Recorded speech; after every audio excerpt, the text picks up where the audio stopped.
안녕하세요. 인생에도 딩동댕이 있다. 딩동쌤입니다. 국민 단편 소설이라고 불리는 소나기의 작가 황순원의 탄생 100주기를 기념하여 2015년 소년 소녀를 만나다 라는 책이 출간되었는데요. 이것은 황순원 문학촌에서 주최한 행사 소나기 이어쓰기에 참여한 작가들의 작품을 편집해 출간한 것입니다. 소나기를 읽고 한 번쯤은 떠올렸을 생각이죠.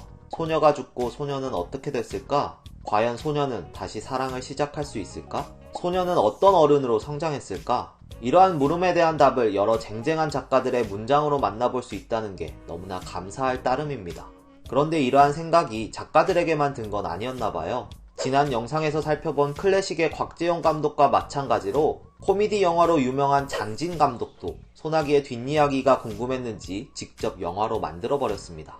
소나기는 그쳤나요? 라는 단편 영화인데요. 장진 감독 특유의 유머가 곳곳에 담겨 있어 피식피식 웃으며 볼 수 있는 참 따뜻한 영화입니다. 그럼 장진 감독은 어떻게 소나기의 뒷이야기를 썼을지 살펴볼까요?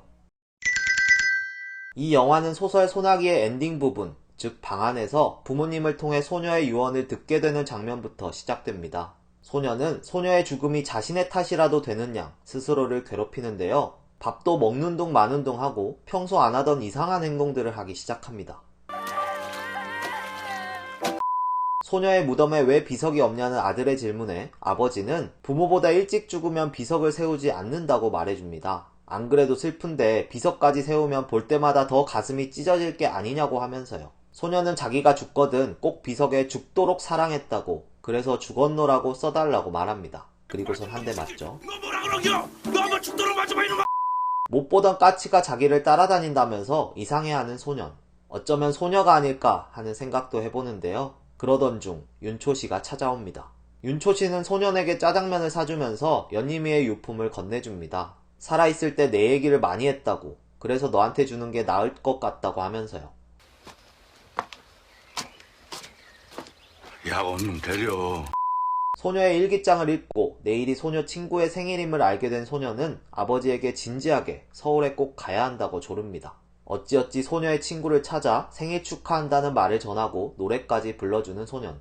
그런 소년을 보고 소녀의 친구는 소녀가 죽었다는 것을 눈치챕니다. 소녀의 부탁을 들어주고 집에 돌아온 소녀는 열심히 돌을 날라다 비석을 만들어줍니다. 이사가는 윤초신의 집에 들러 소녀의 베개를 말없이 가져와 편히 자라고 무덤 위에 올려놓기도 하죠. 저건 내 건데. 그런 정성에 하늘이 감격했던 걸까요? 죽은 소녀가 눈앞에 나타납니다. 소녀는 그날 자기랑 놀러가지만 않았더라면, 그래서 비만 안 맞았더라면 그렇게 되지 않았을 거라면서 미안하다고 얘기합니다. 소녀는 울고 있는 소년에게 괜찮다는 듯이, 내 잘못이 아니라는 듯이 조용히 어깨를 잡아줍니다. 그리고선 함께 눕는데요. 소녀가 온 걸 알리듯 하늘에서 갑자기 소나기가 내리기 시작합니다. 소녀는 갑자기 찾아온 소녀를 온몸으로 맞이하듯 한참을 누워서 소나기를 맞으며 낮잠을 잡니다. 다음날 반에 여자애 하나가 전학을 옵니다. 그러나 별 관심 없는 소년.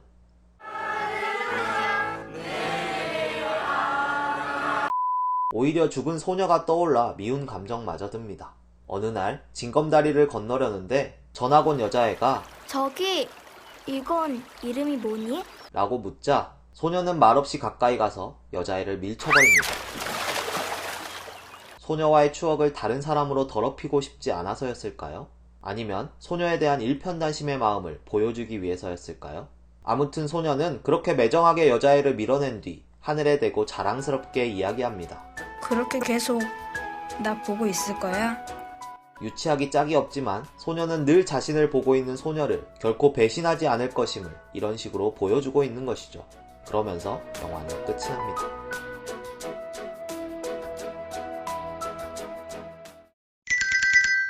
작품의 제목에서 묻고 있는 이 질문에 대해 장진 감독은 이렇게 답을 내놓고 있는 것 같습니다. 소나기는 그치지 않는다 라고. 장진 감독은 이 영화를 통해 소나기처럼 너무나 짧게 그쳐버린 사랑이었지만 그래서 오히려 더 예쁘고 더 오래갈 수 있다는 것을 말하려는 것 같습니다. 원래 모든 소중한 것들은 소나기처럼 순간적이라고, 장마처럼 긴 것들은 지루하지 않냐고, 꽃은 금방 지기 때문에 예쁜 거라고 하면서요.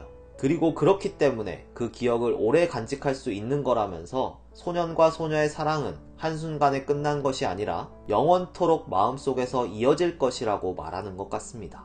유한한 우리 인간의 삶에서 영원을 이야기한다면 바로 이런 게 아닐까 하는 생각이 드는데요. 여러분도 조화 말고 예쁘게 폈다가 지는 생화 같은 사랑 하시길 바랍니다. 딘동쌤이었습니다.